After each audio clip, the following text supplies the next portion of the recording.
ক্যাপাসিটরের সাইডে ইনপুট, বা এই যে ব্রিজ ডায়োডে ঢুকছে সেটা হচ্ছে ইনপুট।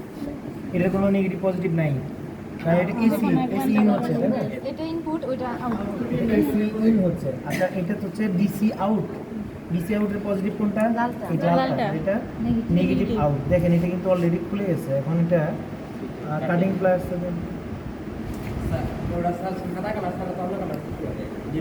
লালটা পজিটিভ থাকতে পারে। তো এইটার একদম নিচে যেটা একদম Positive. শুরুতে এখানে দেখবেন যে পজিটিভ থেকে নেগেটিভ, প্লাস মাইনাস দেওয়া আছে। আর মেইন ক্যাপাসিটরের প্লাসের সাথে এটার আউটপুটের প্লাসটা শর্ট করা থাকে। তো এখানে যদি আপনি ডায়াগ্রাম বোঝেন সেই ক্ষেত্রে আপনি দেখে বুঝতে পারবেন যে কোথায় আসলে।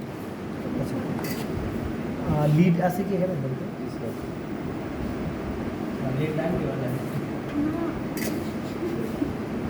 আমি দেখেন এই যে রাখতেছি কতটুকু, এই পর্যন্ত না, সামান্য একটু রাখবো সোলার করার জন্য।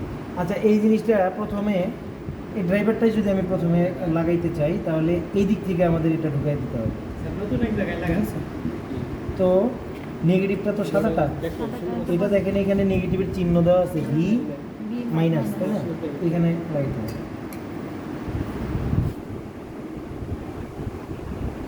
একদম অগ্রভাগ দিয়ে লাগাইতে গেলে কিন্তু পারবেন না, এটা একটু ভিতর দিক থেকে ট্রাই করতে হবে, ঠিক আছে? আরেকটা এই দিক থেকে পজিটিভটা ভি প্লাসে দিতে হবে।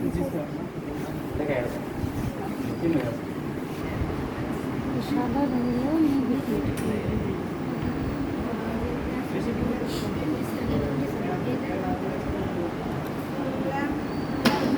দেখেন আমি কীভাবে সোল্ডার করবো,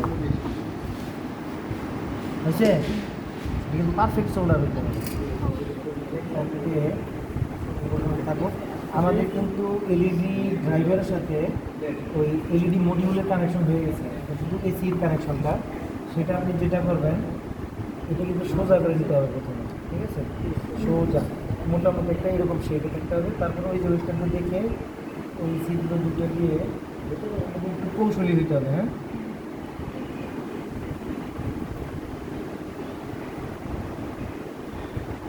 হচ্ছে না,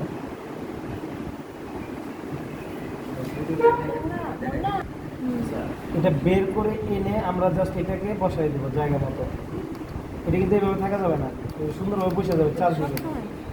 এই এই যে দেখছেন বসে গেছে না, চাপ দিলে বসে যাবে। এখন এই যে দুটা ওয়্যার বাইরে বের হয়ে আছে, যে খেয়াল করবেন যে কোনো এলইডির উপরে যাতে না যায়, তাহলে কিন্তু ওইটুকুর আলো আমরা পাবো না, ঠিক আছে? তো এটা এমন জায়গায় রাখবেন যাতে এলইডির উপরে না থাকে, ভিতরে দিয়ে থাকতে পারে। এই দুটা কি করবো এখন, কিছুটা ওয়্যার আমরা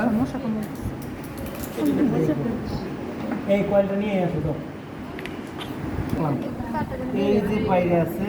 আর এখন এটা ওই তারের সাথে দিয়ে এইভাবে প্রেস করে দিবে, বুঝছে? এটা কিন্তু এইভাবে না, আমাদের এইভাবে রাখতে হবে, পজিশনটা এইরকম থাকবে, ঠিক আছে? এইটা আপনার ল্যাম্প বেস 3 বলা যেতে পারে, কানেক্টর 3 বলা যেতে পারে। আচ্ছা, এরপর এই যে একটু বাড়তি আছে না, এইখানেও জাস্ট আমি এইভাবে, এরপর ল্যাম্প হাউজিংটা, সিরিজ লাইনটা